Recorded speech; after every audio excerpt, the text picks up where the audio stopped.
આજરોજ જૂનાગઢ શહેર ખાતે આવેલ લાયન હોટલ ખાતે જૂનાગઢ વિસાવદર બેઠકની વિધાનસભાની પેટા ચૂંટણીને લઈને વિનોદભાઈ મોરડિયા દ્વારા મીડિયા સમક્ષ પ્રતિક્રિયા આપતા જણાવવામાં આવ્યું હતું કે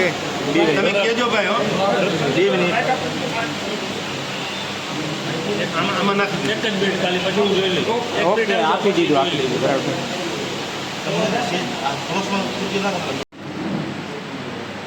હાલો આવી જાઓ.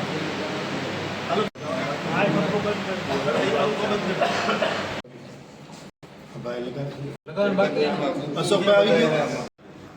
આજે સાવરકુંડલા અને અહીંયા સુધી એક ધારો વરસાદ છે. હા, અમે કાલે ગાંધીનગરથી છેકથી ઝીણો ઝીણો વરસાદ ચાલુ થયો, પણ આગાહી પણ હતી ને ત્યાં.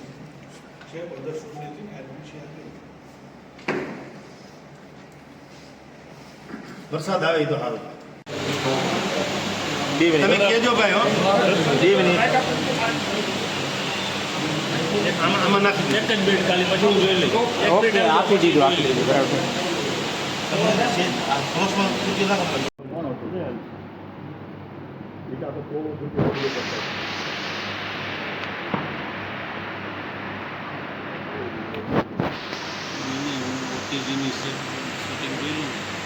મોજમાં આ બધું થઈ છે.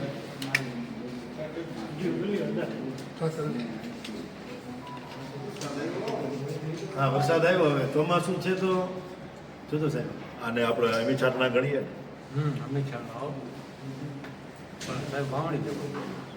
હું છેક લીલિયાથી આવું છું. હા, તો સાવરકુંડલા અને અહીંયા સુધી એક ધારો વરસાદ છે. હા, અમે કાલે ગાંધીનગરથી છેકથી ઝીણો ઝીણો વરસાદ ચાલુ થયો, પણ આગાહી પણ હતી ને ત્યાં.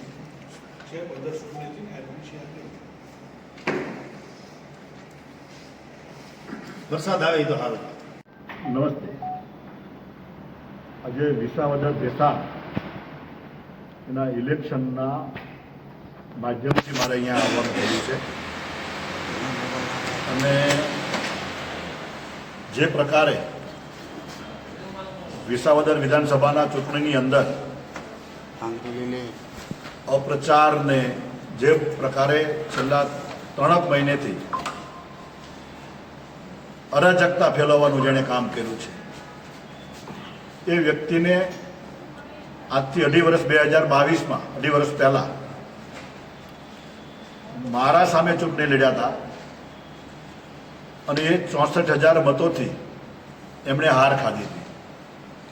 અને ઇલેક્શન સમયે એવું કીધું હતું કે હું અહીંયા જ રહીશ, હું તમારો જ છું, અહીંયા સ્થાનિક છું, રહું છું, ઇલેક્શન પતી જાય છે, હું જીતીશ કે હારીશ, હું જીતવાનો છું પણ હારીશ તો પણ હું તમારી વચ્ચે રહીશ.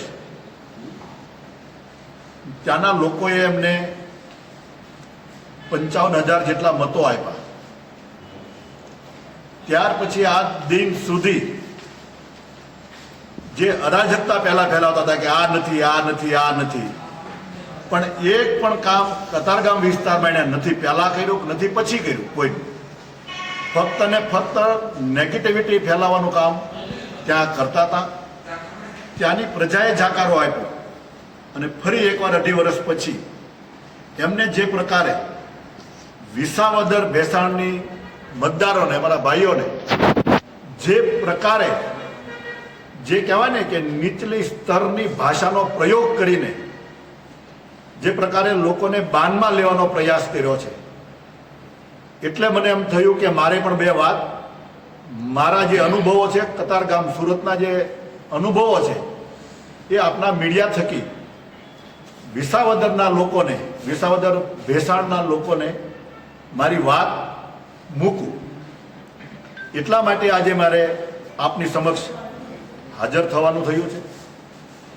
હું એવું માનું છું અને મને દ્રઢ વિશ્વાસ છે, અને વિસાવદરના લોકોને પણ મારી વિનંતી છે, હું એમને કહેવા માંગુ છું કે જ્યારે આ ભાઈ અત્યારે બધું જ કહે છે અને અત્યારે તમે જે કહે છો એ બધું જ કહે છો, તમે કહે છો કે આ કરતો આ બધું જ કરશે, પરંતુ જે અત્યાર સુધીનો ઇતિહાસે ક્યાંય પણ એણે વફાદારી કરી નથી. એણે નોકરી લીધી તો બીજાની નોકરીઓ ગઈ એની જગ્યા પુરાણી. એ નોકરી છોડીને પછી બીજી નોકરી લીધી, એમાં એક જગ્યા પૂરી અને બીજા નીકળી ગયા. પાછું એમાંય કંઈ સંતોષ ન થયો, પાછું એમાંથી નીકળી અને પાછા સામાજિકમાં એણે આખો ઝંડો પકડ્યો હતો લોકોને. જે પ્રકારે એ વખતે એણે છેલ્લા 2-3 વર્ષ એની ઇલેક્શન લડ્યા એની પહેલા જે સનાતન ધર્મ ઉપર જેણે પ્રહારો કર્યા હતા, પ્રહારો નહીં, જેને નીચ કક્ષાની જે ભાષાનો પ્રયોગ કર્યો હતો, અમારી મા બહેનોને જે કથા સત્યનારાયણની સાંભળે અથવા તો ભાગવત કથા સાંભળવા જાય, અને સ્વાભાવિક છે કે ભારતની અને ગુજરાતની સંસ્કૃતિ અને ખાસ કરીને ગુજરાતને એમાંય ખાસ કરીને સૌરાષ્ટ્ર અમારી સંસ્કૃતિ એ રહી છે, સંત અને સુરવીરની આ સંસ્કૃતિ, આ ધરતી, એની ઉપર એમને ભુવાઓ ઉપર બોલ્યા, માતાજી ઉપર બોલ્યા, ભગવાન રામ ઉપર બોલ્યા કે એને જરૂર નથી. એના જે વડા છે એ રામ મંદિરની શું જરૂર છે અને સ્ટેચ્યુની શું જરૂર, સરદાર વલ્લભભાઈના સ્ટેચ્યુની શું જરૂર છે? આ પ્રકારની વિચારધારાવાળી પાર્ટીનો એક કેપ્ટન એને બીજે કોઈ જગ્યાએ સંગ્રહ નહીં, ત્યારે એ વિસાવદરની અંદર કાયલેમ થઈને આવે છે. જે પ્રકારે એ બોલે છે એ પ્રકારનું એનામાં કંઈ જ હોતું નથી. રાજકીય જીવનમાં મારા આટલા વર્ષ 30-32 વર્ષના ઇતિહાસમાં આના કરતા વધારે જૂઠાણું બોલનારો કોઈ વ્યક્તિ મેં નથી જોયો. અને જે પ્રકારે તાળીઓ પાડતા મારે મા બહેનોને એ મને શબ્દ યાદ છે, મને બોલતા શરમ લાગે છે કે તમે હિજડા જેવા તાળીઓ શું પાડો છો. અમારી મા, અમારા બાપ એ ભાગવત કથામાં આપણી સંસ્કૃતિ રહી છે. અમારા પ્રધાનમંત્રી, આ દેશના આપણા પ્રધાનમંત્રીએ સંસ્કૃતિ બચાવવા માટે સોમનાથ મંદિરનું ડેવલપમેન્ટ કર્યું, દ્વારકાધીશના મંદિરનું ડેવલપમેન્ટ કર્યું, મહાકાળી પાવાગઢ એ મંદિરની 550 વર્ષ પછી પણ એમને ડેવલપમેન્ટ કરી અને ધજા ચડાવી.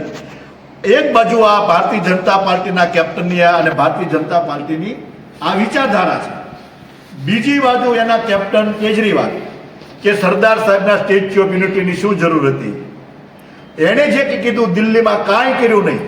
એણે એના શાસન દરમિયાન કોઈ વસ્તુ કરી નથી. આજે દિલ્હીમાં જોવા મળે છે એક પણ ફ્લાયઓવર એનથી બન્યો નથી.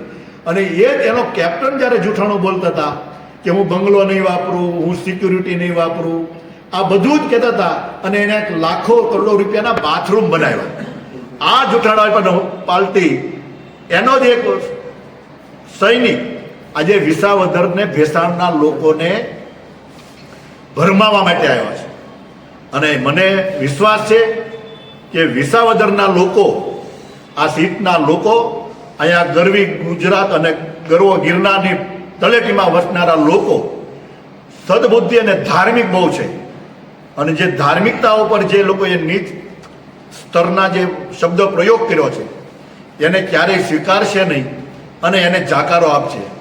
અને મને એટલો દૃઢ વિશ્વાસ છે કે જે પ્રકારે કિરીટભાઈએ અહીંયા જે પ્રકારે 10-12 વર્ષથી આ જિલ્લાની અંદર જે સેવાઓ કરી છે, આગળ પણ ચૂંટણી લડી ચૂક્યા છે અને મૂળ આ જિલ્લાના છે.